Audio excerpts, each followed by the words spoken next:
So this is going to be a walkthrough video on a foreclosure. This is actually waterfront, and this property needs work. So it's a fixer-upper on water, on a canal, in one of the best locations in Northwest Florida. Here's one thing you've got to remember. This is a foreclosure. This property has already been on the market as of today for 147 days. That's over 5 months this property's been on the market. It started out priced at $390. Now, as of today, actually, this morning, they just dropped the price down to $330. It's getting closer to where it makes more sense, because I know a lot of people out there do not like HOAs. Well, this subdivision, which is waterfront, it's canal waterfront, has a non-mandatory HOA. And if you join the HOA, it's only $35 a year. And they have an internal boat ramp here in the subdivision. So that's probably one of the biggest things you get out of the $35 a year. You get to use the boat ramp if you want. In this video, I'm gonna actually show you their website, because I didn't do that in the first video. And it's very important because Fannie Mae goes by homepath.com, which is their website, and it's like their Bible. Everything you need to know is gonna be on this website. Okay, so this house has T111 siding and wood siding. So basically, all the siding on this house is gonna have to be replaced. I mean, there's wood rot everywhere. These stairs have wood rot, chip and paint. The MLS notes even say, be careful walking up the stairs. Yeah.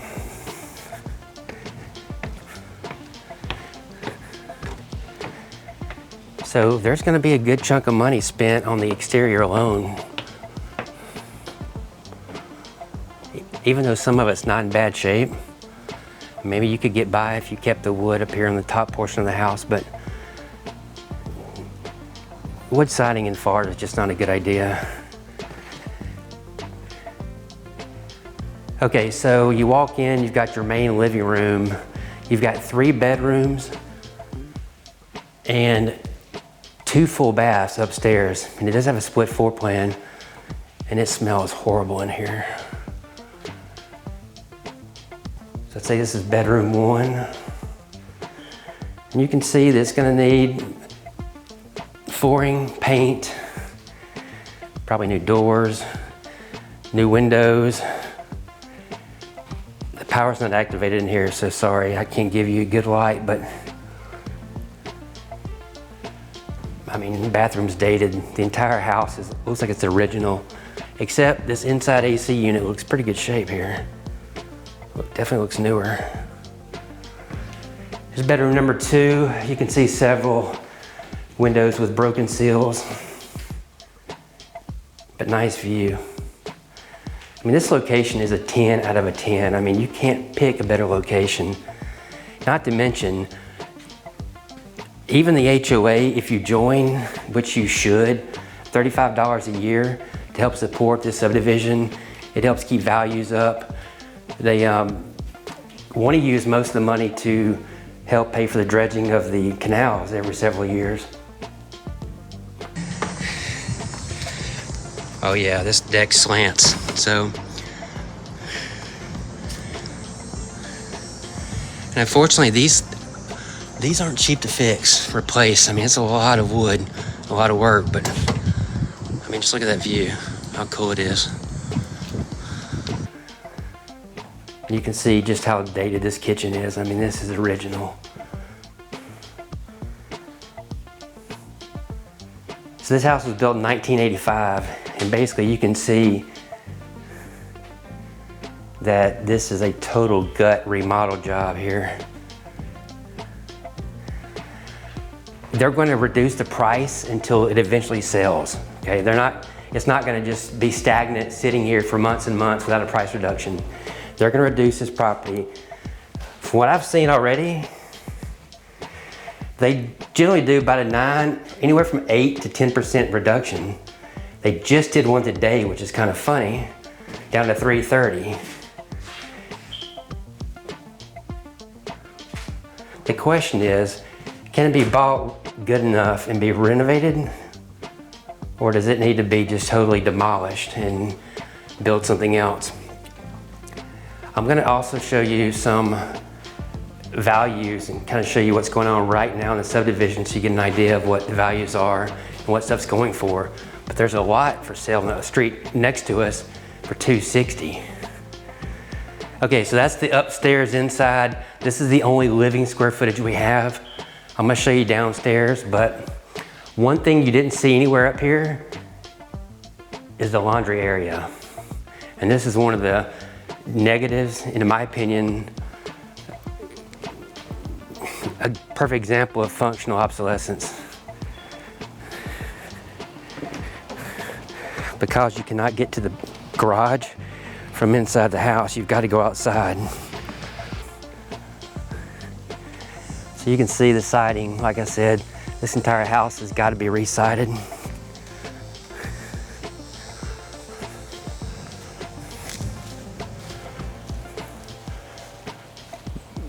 So let's look at, before we walk inside, let's just take a look.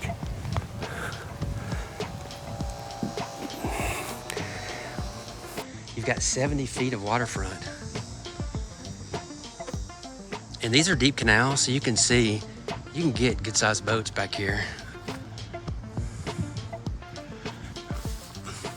I don't know if you can see, but look how big that boat is down there. That's one thing about this neighborhood, not having a mandatory HOA.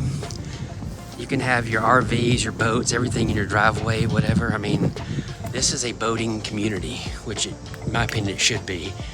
So for those of you that don't like HOAs, and you have a motorhome or you have a boat, this is the one subdivision that you'd really like. Okay, so this is the downstairs. You've got a bonus room right here. It's not heated and cooled. You've got 3 single car garage stalls. Probably all gonna need garage doors, sheetrock, repairs, paint. This one's got a nice hole in the sheetrock. You can just see this house is set up for a while. A lot of this is from humidity. But here's a screwball thing about this house.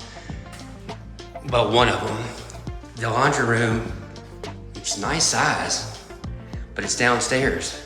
There's no stairs inside going into the interior part of the house. So you've got to go outside to get down here. It does have a half bath, which is nice. You could probably add a full bath down here. I'm sure it wouldn't be that hard. I would probably enclose this one right here and make this a game room, something, another living room, kids areas, you know. But that's just one of the drawbacks of not having laundry upstairs. I'd probably figure out a way to try to put something, even a stackable upstairs for some of the work, for sure. Okay, so that's downstairs. You just got issues galore with the siding and decking. I know we haven't had a good look at it, but one of the good things about this house is not the location alone, but the fact that it does have a metal roof. So the roof is one thing you wouldn't have to replace or work on if you did think this could be a rehab project. Okay, you can see, I don't know if you can, not well enough, but you can see where the stairs are coming off almost. They're slanted. That deck right there is all rotten, slanted.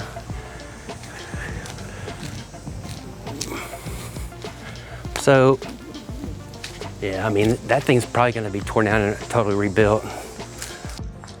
This is just such a great neighborhood. And this is one cool thing about it, is that most of these homes were built in the 80s and 90s, but you're gonna see a lot of new construction. I mean, and you're gonna see so many different kind of designs of homes. I mean, they're not cookie cutter at all.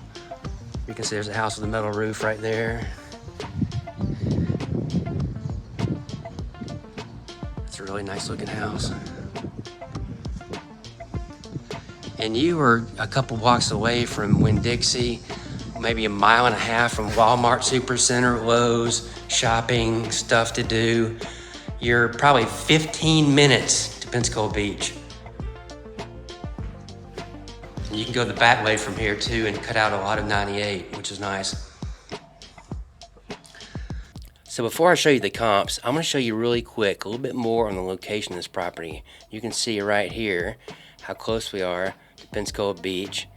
Tiger Point is where your Walmart, Lowe's, Publix.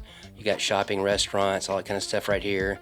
Then you've got Gulf Breeze proper right here, and downtown Pensacola. I mean, this is not far at all. So this is just a great location. Okay, so you can see right here, this basically right here is the entire subdivision. This is all right here is Polynesian Islands. And you can see with us right here, you're almost a direct shot north right out of the subdivision out into the back bay. So I want to show you what I do and what I would do if I was you out there with no MLS access, and that's go right to Zillow, find the subdivision that you're looking into buying. Like this is us right here, so this whole little triangle. So with Zillow right now, these are going to be both lots and houses, and this is one reason why I go to Zillow all the times looking for comps and looking at properties, because I want to go over here and I want to be able to look and see, is there a FSBO for sale by owner? And there is right now in the subdivision. So I want to make sure I take a look at this property, because FSBOs have a lot more bite now with all these real estate commission changes. So you've got to just make sure and look for the FSBOs in any subdivision where you're looking at comps. So here's everything else, and you can go through and just click on them to look and see.